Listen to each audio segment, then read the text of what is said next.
When Imam al-Mahdi emerges, at that time, the Gog and Magog war will take place. This book explains it. An Islamic view of Gog and Magog in the modern world, and one person will have to come forward and volunteer to translate it to Bahasa, inshallah.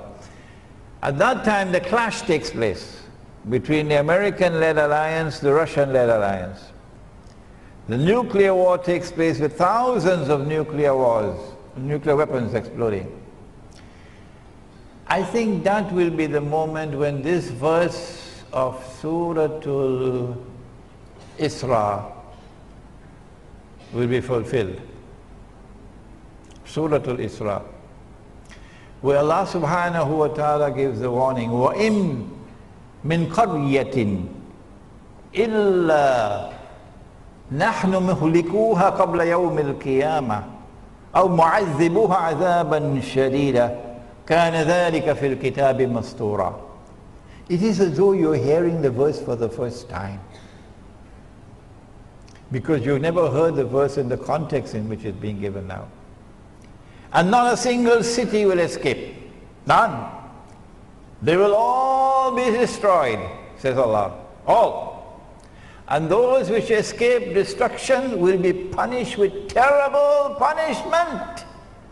And this is a matter inscribed in the Kitab. Maybe that if you're out of electronic range, you know, the cell phone, you will not be incinerated. This is the end of modern Western civilization dominance over the world. Maybe another 20, 25 years, that's all we have to endure. This is the end of the modern secular state and all the patriotism it demands of us. And this is the time when Darul Islam will be restored, whether they like it or whether they don't. This is the time when the Khilafah will be restored. This is the time when Imam al-Mahdi will rule over us. The Shia who follow him at that time are our brothers. The Sunni who follow him at that time, I don't think there'll be many Sunnis following him. They will say, he's a terrorist. Our brothers. And so Shia and Sunni, both following the Imam, will constitute the Ummah of Nabi Muhammad alayhi salatu wasalam. When will that happen? How much time is there left? Let us attend to this and we'll then end the lecture. Imam al-Mahdi cannot emerge until Allah ordains that he must emerge. So no government has charge over this. When will Allah ordain that he must emerge? Because as soon as he emerges, he's going to head for Mecca and he's going to proclaim himself the Imam. An army will then march against him from Sham. And that army, as it crosses Medina, going south to Mecca, will be swallowed by the third khas. One in the east, one in the west, one in Arabia. When that army is swallowed by the earth, that is the validation. That is the conclusive validation that this man is indeed the Imam. Not eclipses in the sky, the sinking of the earth.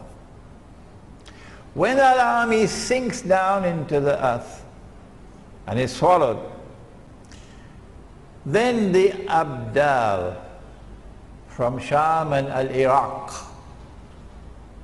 will come to the Imam to offer bay'ah. The Sufis have hijacked this word, Abdal. So I got to take it back from them. I got to take it back from them. And they say that the Abdal are some mysterious people There are always only 40 of them and so on, and they have the world in their hands and so on. No.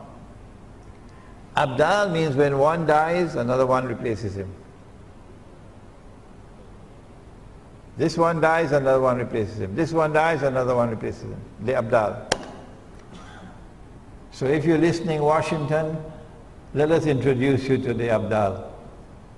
When you don't have any more money to buy people from, white people from South Africa to go and fight for you in Iraq and in Afghanistan, you know, white South Africans. When you have no more money to offer bribes of green card and citizenship to get people to go and join the American army, to go and kill Muslims. You're running out of soldiers. I want you to know, Washington, that we will never run out. We will never run out. Because when one dies, another one takes his place. And when he dies, another one takes his place. These are the words of Muhammad alayhi salatu wasalam. These are the Abdal. So they are the Mujahideen who are waging a just struggle for liberation from oppression and liberation from occupation of the land. They will now come to give the bay'ah to Imam al-Mahdi. Imam will now be attacked from an army of the Quraysh, said the Prophet ﷺ. An army of the Kalb, and he will defeat that army. Would it be a Saudi army? Looks very much like that to me. Looks very much like that to me, but Allah knows best. When he defeats that army, then Jaziratul Arab, oh, another term out of the cold storage.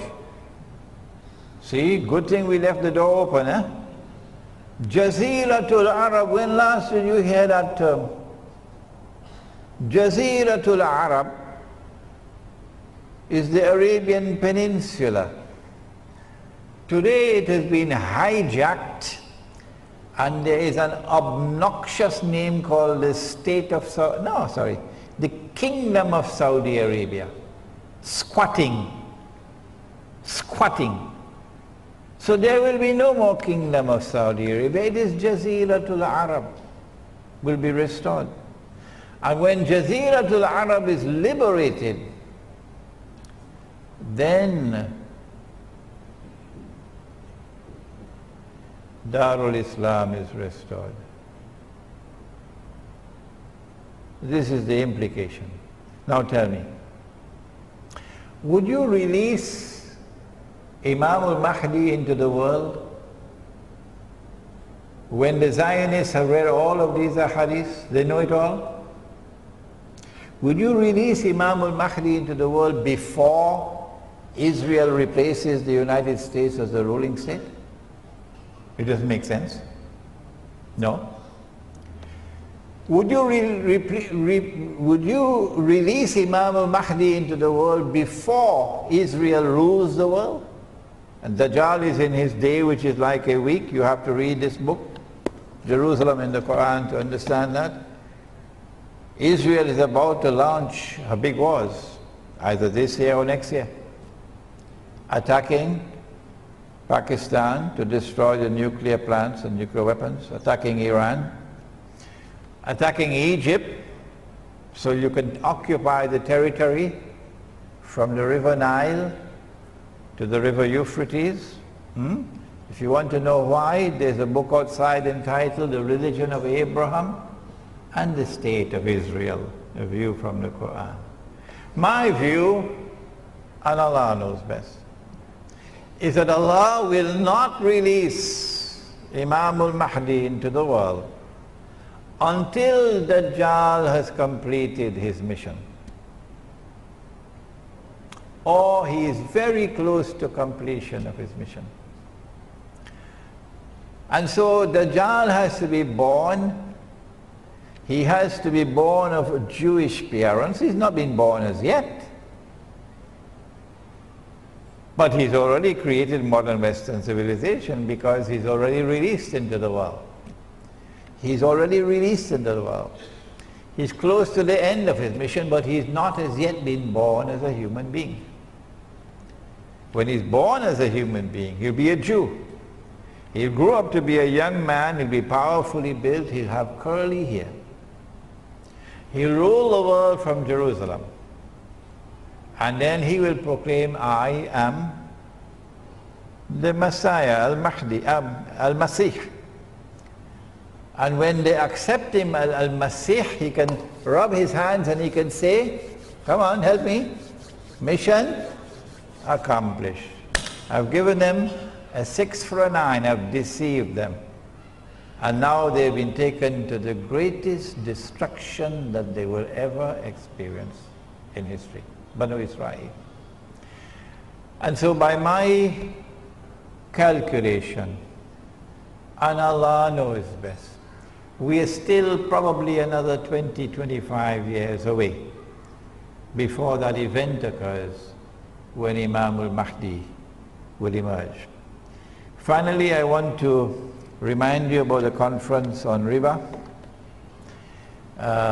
There's a book on riba outside, and there's this little book, you have no excuse, it's so small. The Gold Dinar and Silver Dirham, Islam and the Future of Money. Many people have been asking, where did Imran Hosein study? Who was his teacher? What kitab did he read? Because we don't hear anybody else speaking like this. If you want to know more about me, you can begin by reading this very interesting book, the Islamic Travelogue, which is outside. ربنا تقبل منا إنك أنت السميع العليم وتب علينا يا مولانا إنك أنت التواب الرحيم برحمتك يا أرحم الراحمين آمين.